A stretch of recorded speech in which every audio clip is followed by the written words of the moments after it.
آپ علیہ الصلوۃ والسلام نے فرمایا تم جو ہے کسی کی بات سنو، کسی کے اندر عیب دیکھو، کسی کے اندر گناہ دیکھو، کسی کے اندر کمی کوتاہی دیکھو تو اس کے اوپر پردہ ڈالو. یہ نہ ہو کہ تم جو ہے اس کے لیے تم جو ہے اس کے ضلالت کا سبب نہ بنو. یہ میرے محبوب پیغمبر کا.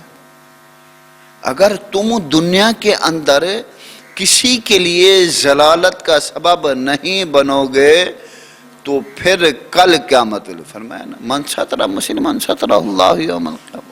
آج دیکھو نا ہمارا ذہن ہوتا ہے، ہمارے دل کے اندر بات ہوتی ہے، کوئی ایسا بندہ ہو، کوئی یعنی کہ آ بھی جائے، اس کے ساتھ ہماری گفتگو اچھی نہیں، بولنا ہمارا اچھا نہیں، ہمارا جو ہے اس کے ساتھ بات کرنا ہم گوارا نہیں کرتے. یار مسلمان کس چیز کے؟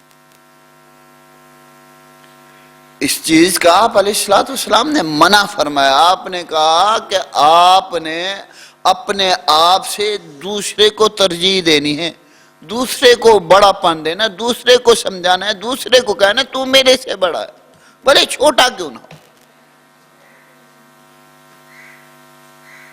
حتیٰ کہ ہم کسی کے اوپر کسی کو ترجیح نہیں دیتے.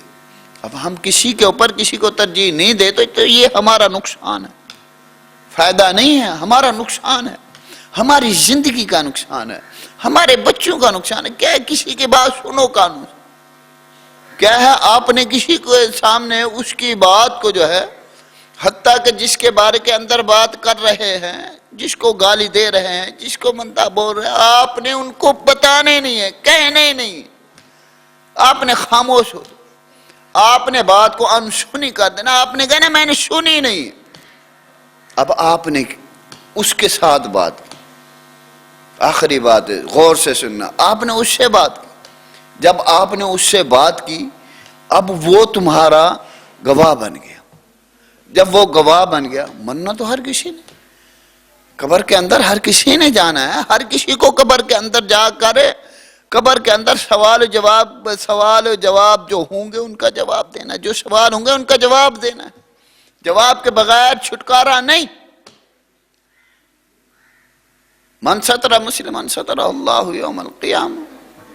اب آپ نے اس کی بات کو انسنا کہہ دیا، اگر آپ نے بتایا وہ گواہ بن گیا، کل قیامت والے دن وہ گواہی دے اور کہے گا کہ اللہ یہ بندہ تھا جو مجھے بتانے والا تھا، یہ بندہ تھا جو میرے کانوں کو بھرنے والا تھا، یہ بندہ تھا جو میرے دل کے اندر بغض اور کینہ پیدا کرنے والا تھا.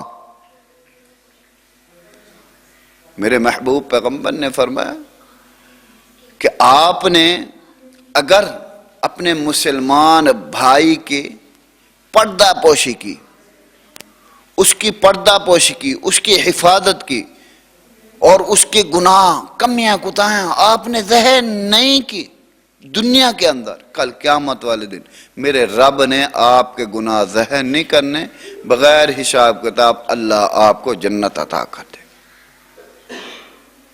فرمایا کہ کل قیامت والے دن اللہ رب العزت پھر آپ علیہ الصلوۃ والسلام کے ہاتھ سے حوض کوثر نصیب فرما.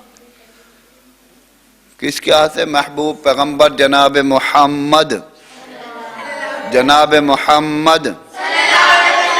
صلی اللہ علیہ وآلہ وسلم کے ہاتھ سے.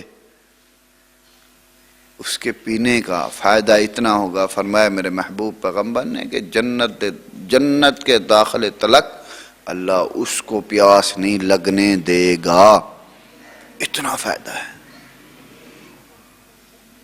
اب ہم نے فیصلہ کرنا ہے کہ ہم مسلمان ہیں، ہم کسی کی